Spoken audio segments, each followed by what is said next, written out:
საფეხბურთო სალამი მეგობრებო, დაგიბრუნდით მორიგი ეპიზოდი. დღეს ჩვენ ვისაუბრებთ ტურის ცენტრალურ მატჩზე გორის დილა დინამო ბათუმის წინააღმდეგ. შემოგთავაზებთ საკმაოდ საინტერესო ეპიზოდებს. სანამ უშუალოდ ვიდეოზე გადავიდოდეთ, ჩემი თხოვნა იქნება, რომ გამოიწეროთ არხი, დაალაიქოთ ვიდეო, დაგვიწეროთ კომენტარები და მხარი დაუჭიროთ ამ ექსკლუზიურ კონტენტს ქართულ YouTube-ზე. ნუნუ კოშტა versus გიორგი ჭიაბლიშვილი. დავიწყოთ სტუმრებით. მიუხედავად საშინელი პრესეზონისა, ნამდვილად არ აქვს აწუწუნო პირატებს, შესანიშნავი სტარტი აქვს ბათუმის დინამოს. 3 მატჩი მოიგო, 3 კი ფრედ დაასრულა. რაც შეეხება ნუნუ კოშტას და გორის დილას, ცოტა ცუდი სტარტის შემდგომ გუდმა ვიტყოდი თავისი თამაში იპოვა, დიდი ანგარიში ძლია თელავს, ასევე მოუგო მძიმე მატჩი ტორპედოს და ზოგადად გორის დილას საკმაოდ სტაბილურ გუნდად ჩამოყალიბდა ელიგაში. გიორგი ჭიაბლიშვილი არ ცვლის თავის სათამაშო ფორმაციას და ისევ 4-2-3-1-ით გამოვიდა მოედანზე, ხოლო მისმა ვიზავმა 4-2-1-3 საკმაოდ შემტევი ტაქტიკა აირჩია. უნდა აღინიშნოს, რომ ძალიან საინტერესო და სანახაობრივი მატჩი გამოდგა, როგორც პირდაპირ გაგებით, ასევე ტაქტიკურად. იყო მაღალი აგრესიული პრესინგი, დინამიური ფეხბურთი, ჩავარდნების, რა თქმა უნდა, კარგი თავდაცვა და ასე შემდეგ. უმჯობესია მივყვეთ ეპიზოდებს და დავიწყოთ ტაქტიკური ანალიზი. სანამ უშუალოდ ამ ეპიზოდის განხილვაზე გადავიდოდეთ, მინდა აღვნიშნო ერთი ფაქტი, რომ გორის დილა ბოლო წლებია საკმაოდ შემტევ და აგრესიულ ფეხბურთს თამაშობს, ამც ნამდვილად დასაფასებელია. რაც შეეხება ამ კონკრეტულ მომენტს, ჩავრთავ და მივყვეთ დინამიკას. ჩიტეიშვილი აწვდის აუც და უბრალოდ მინდა დააკვირდეთ გორის დილას ფეხბურთელების უბურთო გადაადგილებას. ვისაც ჩემი ვიდეოები, ასე ვთქვათ, ნანახი აქვს, იცით ალბათ რამდენად დიდ პატივს ვცემ მე უბურთოდ სწორად გადაადგილებას, ასე ვთქვათ, ჩემთვის ერთ-ერთი ამოსავალი წერტილია, ასე ვთქვათ, წარმატების, როდესაც გუნდი უბურთოდ კარგად გადაადგილდება. ამ შემთხვევაში გვაქვს საქმე საკმაოდ სწორ გადაადგილებასთან, თან საკმაოდ მაღალ აგრესიულ პრესინგთან, რომელსაც შედეგი მოჰყვა კიდევაც. ნახოთ ეპიზოდი, უბრალოდ დააკვირდით, როგორ გადაადგილდებიან გორის დილას ფეხბურთელები, თუ რამხელა წნეხს ქმნიან ისინი ცენტრში მარყუჟებს, მიუხედავად იმისა, რომ ბათუმის დინამოს შეეძლო აქედან სწორად გამოძვრალიყო და კაი შეტევა დაიწყო, მაინც მოახერხეს დილას ფეხბურთელებმა და ბურთი მოიპარეს. რასაც ყოველთვის ვამბობ ხოლმე თან, რომ როდესაც პრესინგიდან გუნდი ბურთს იპარავს, ის აუცილებლად მინიმუმ მომენტით მაინც უნდა დასრულდეს, რადგან შრომამ შედეგი გამოიღოს, ასე ვთქვათ რა, როდესაც შენ სწორად აკეთებ რაღაცეებს, აუცილებელია ეს კონკრეტული შეტევა ჩახურო. ამ შემთხვევაში, ნუ გოლი არ მხოლია ამას, მაგრამ საკმაოდ საინტერესო და დაძაბული შეტევა მოხდა. სანამ უშუალოდ ამ ეპიზოდზე და ასე ვთქვათ ამ ჩავარდნაზე ვისაუბრებდი, მინდა აღვნიშნო ორი რაღაცა. დავიწყოთ ბათუმის დინამოდან და გიორგი ჭიაბლიშვილის დავალებებიდან, რომელიც უნდა ყოფილიყო ჩემი აზრით ასეთი, რომ გორის დილასთვის არ მიეცათ იმის საშუალება, რომ ცენტრში თავისუფლად ეგორავებინათ ბურთი. მოდი ისიც ვაღიაროთ, რომ ბათუმის დინამო არ იყო პირველ ნომრად გამოსული, ასევე ელოდებოდნენ თავიანთ ჩანს, არც დიდად მაღალი პრესინგი უთამაშია, საკმაოდ დაბალანსებული სექტორულ პრესინგს თამაშობდა ბათუმის დინამო და თავარი ამოცანა მაინც ის იყო, რომ გორის დილას ორი ნომინალური აპორნი, ამას დამატებული საკმაოდ მოძრავი ფარულად, რომელიც თან ფლანგზე იყო და თან ცენტრში ან ხშირად ტრიალებდა, ასე ვთქვათ, გაენეიტრალებინათ და არ მიეცათ იმის საშუალება, რომ ის სწორად მოტრიალებულიყო და შეტევა დაიწყო. ამ კონკრეტულ მონაკვეთშიც მსგავს რაღაცას ვაწყდებით.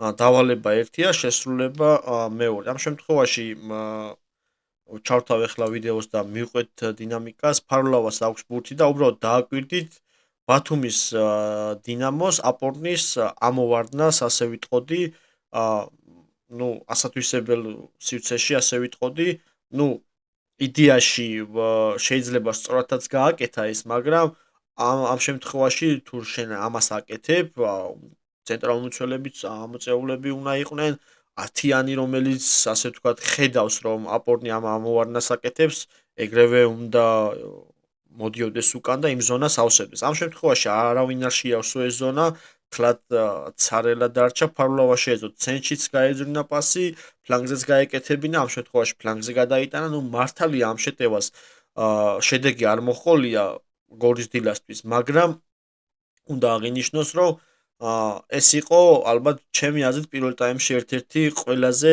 თვალსაჩინო ტაქტიკური შეცდომა, გადაადგილება, ერთი გადაადგილება, რომელიც გუნდს წირავდა და თავისუფლად შესაძლებელი იყო ამ შეტევას გოლი მოყოლოდა. ასევე მინდა ვთქვა, რომ როდესაც 4-2-3-1 ფორმაციით თამაშობ და შენ ორი ნომინალური აპორნი გიყენი, ანუ ბათუმის დინამოზე მაქვს საუბარი. ეს ორი აპორნი ვალდებულია მატჩი სწორად წაიკითხოს და შეტევა სწორად დაიწყოს. ამ შემთხვევაში, როდესაც გორის დილა დომინანტია, ბურთი უჭირავს, ზონიდან ესე გასვლა არ შეიძლება რა. ანუ აკრძალულია, დარწმუნებული ვარ, ჭიაბრიშვილიც ამას იტყოდა, რომ ზონიდან ასე გასვლა და უკან რაც შეიძლება მეტი სივრცეების დატოვება რეაქტიული დილას ფლანგის მოთამაშეებისთვის და ზოგადად ცენტრისთვის, ნუ მომაკვდინებელი იქნებოდა ბათუმის დინამოსთვის. მართალია ამ შეტევას შედეგი არ მოხდა, მაგრამ აღნიშნვის ღირსი ნამდვილად იყო. მოდი ნახოთ ახლა დინამო ბათუმის გოლის ეპიზოდი და ანალოგიური შეცდომა, რაც წინა ეპიზოდზე ქონდა, ასე ვთქვათ, არასწორი გადაადგილება და ამოვარდნა. მივყვეთ ეპიზოდს და მივხვდებით თუ რაზე მაქვს საუბარი. დააკვირდით ახლა გორის დილას კაპიტნის საშინელ ამოვარდნას, ასე ვიტყოდი, იმიტომ რა საჭირო იყო ბათუმის 4 ნომრის დაპრესინგება, ნამდვილად არ ვიცი, იმიტომ რომ რა უნდა გაეკეთებინა ისეთი არ ვიცი, პასი უკან გაეკეთებინა, ან წინ გაეკეთებინა გრძელი პასი, ხო? ნუ არც ერთ ლოგიკაში არ ჯდებოდა დილას კაპიტნის ასეთი ამოვარდა. როდესაც ის ამოვარდა, ამ შემთხვევაში ბათუმის დინამოს თავდასხმებმა მოიგო პირველი ბურთი და ფარულად ფიზიკურად ვეღარ მოასწრო მეორე ბურთზე, იქ ადგილზე ასე ვთქვათ, დგომა ან მისწრება და ამ ეპიზოდს მოჰყვა ძალიან მარტივი გოლი, ხო? ამ შემთხვევაში დინამო ბათუმმა დასაჯა გოლის დილას შეცდომისთვის, რაც დილამ ვერ გააკეთა წინა ეპიზოდში. ნუ ამასაც მოხერხება უნდა ასე ვიტყოდი. ნახეთ უბრალოდ გამეორებითაც შეგვიძლია ნახოთ ასე ვთქვათ ეპიზოდი, უფრო თვალსაჩინოდ რომ გამოჩნდეს. აი ნახეთ ამ შემთხვევაში რას აკეთებს გოლის დილას კაპიტანი.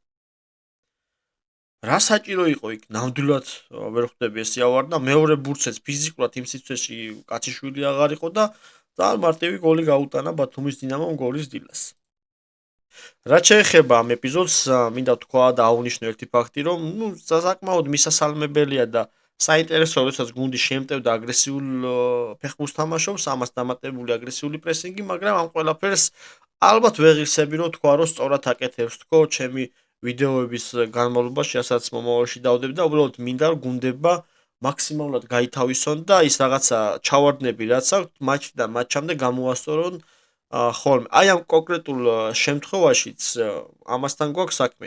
კარგია ზოგადად აგრესიული პრესინგის თამაში, მაგრამ ამას ამ მთელი გუნდი უნდა აკეთებდეს, ან ის ფეხბურთელები უნდა აკეთებდნენ სწორად, ვისაც ეს დავალებული აქვს. აი ამ კონკრეტულ მონაკვეთში ნახეთ უბრალოდ გადაადგილებას დილას ფეხბურთელების, ხო? იქ გოლის დილას ერთ-ერთი ფეხბურთელი მოვრის, ფარულავამაც ძალიან არასწორი ამორბენი გააკეთა, ნახეთ უბრალოდ როგორ მოსწეს მე გოლის დილას ფეხბურთელი და ჩამოყეს ეპიზოდს, ხო? ეს ჩემი აზრით, ნუ საკმაოდ დიდი გარღვევაა, ასე ვიტყოდი, იმიტომ რომ როდესაც გუნდი კონჩიტევებზე სათამაშოდ არის შენთან გამოსული და ამხელა სივრცეს უქმნი, ასე ვთქვათ, აძლევ იმის საშუალებას, რომ ზონიდან ესე ამოგიძვრეს, ხო? ძალიან ცუდია. ესე არ უნდა აკეთებდე, როდესაც ჩემ პრეტენზია გაქვს, რომ იყო ტოპ 3 გუნდში, ასე ვთქვათ, სიტყვაზე და იყო დომინანტი მოედანზე.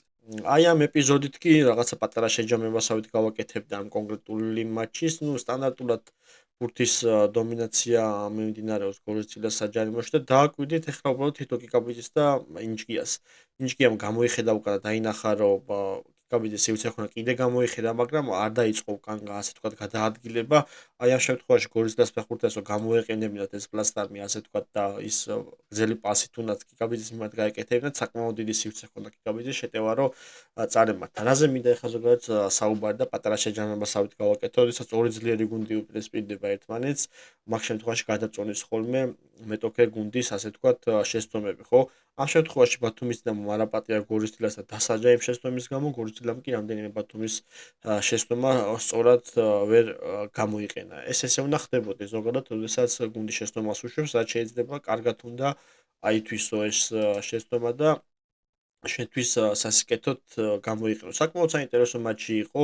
ვერ ვიტყვი რომ დიდად დახუნძრული იყო ესეთი ეპიზოდებით, რომ გამომეჩინა ასე ვთქვათ და გვესაუბრა ამ ყველაფერზე. შევეცადე მაქსიმალურად ესეთი ეპიზოდები შემერჩა, რომელიც რაღაცა ამინდს შექმნიდა და რაღაცა სიტუაციას დაგვანახებდა. დიდი მადლობა ყურადღებისთვის. გამოიწერეთ მეგობრებო ჩემი არხი, დამიწერეთ კომენტარები, დამილაიქეთ ვიდეო და აა ჩემი აზრით ვიტყოდი, რომ ერთ-ერთ საუკეთესო კონტენტს ქმნის საქართველოში ქართული ფეხბურთის ასე ვთქვათ გარშემო და თქვენი მხარდაჭერა და ეს ასე ვთქვათ გვერდში დგომა ლაიქების ხრივ, გამოწერების ხრივ და ასე შემდეგ საკმაოდ დიდ მოტივაციას და სტიმულს მომცემდა.